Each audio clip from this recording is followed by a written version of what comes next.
Welcome to the Explainer. Have you ever wondered why some people just instantly earn trust, effortlessly influence conversations, and make others genuinely like them right off the bat?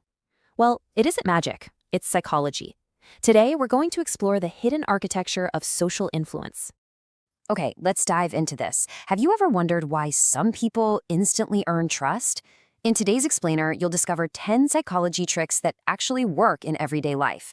And don't worry, these aren't manipulation tactics. They're simple techniques based on fundamental human behavior that can naturally improve your communication, boost your confidence, and strengthen your relationships. Let's get started. Phase 1, Building Instant Rapport. This is where the chronological flow of our social architecture arc begins, focusing on how we initiate contact and establish that immediate trust. Our first tactic is actually trick number 5, smile first. Now, as I explain this, you can probably hear the smile in my own voice. Think about walking up to a barista or meeting a new coworker. When you take the initiative to smile first, you're instantly creating a much more positive interaction, because a genuine smile is biologically contagious. You naturally encourage the other person to smile back at you, which instantly lowers their defenses and sets a really warm tone. Moving right along to trick number 1, use people's names.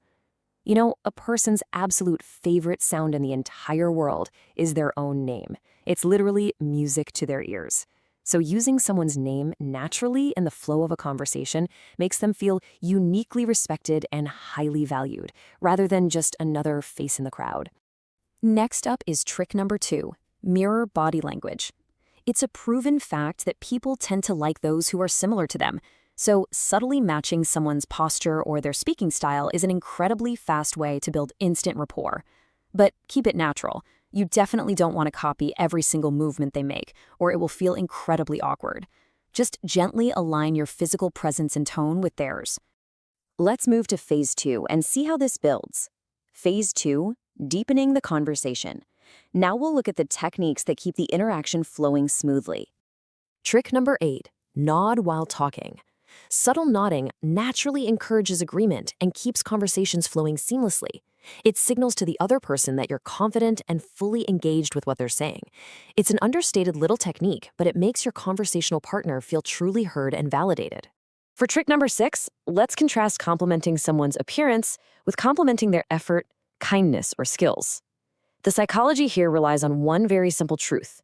People remember how you make them feel. While a compliment about someone's outfit is nice, honest compliments about their effort, their intrinsic kindness, or their specific skills are vastly more meaningful.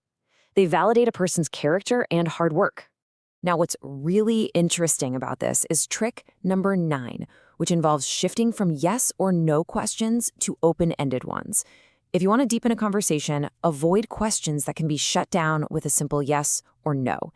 Instead, ask questions that invite stories and opinions.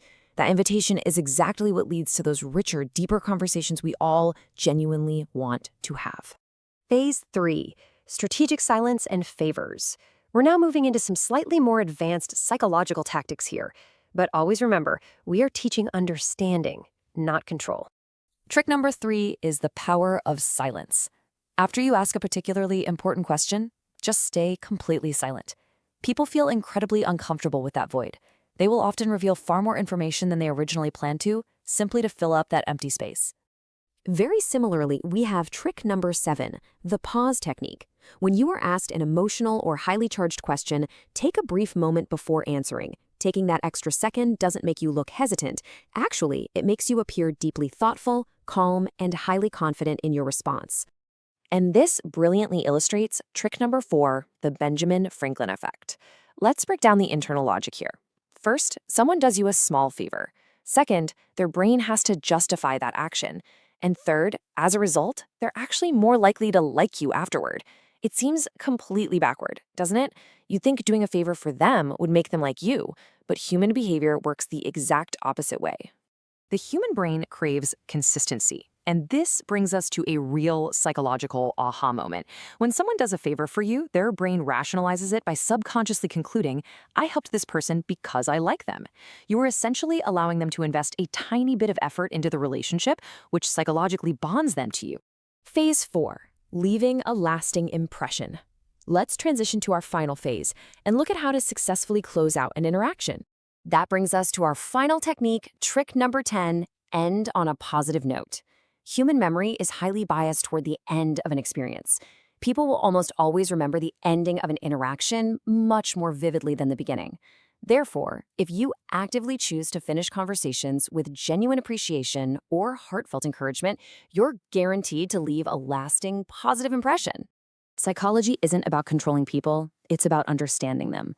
I really encourage you to try these simple techniques out in your daily life and notice how your conversations improve. How will your interactions change today now that you know the architecture behind them? If you enjoyed this explainer, don't forget to like, subscribe, and turn on notifications for more psychology and self-improvement content. Thanks for watching, and I'll see you in the next explainer.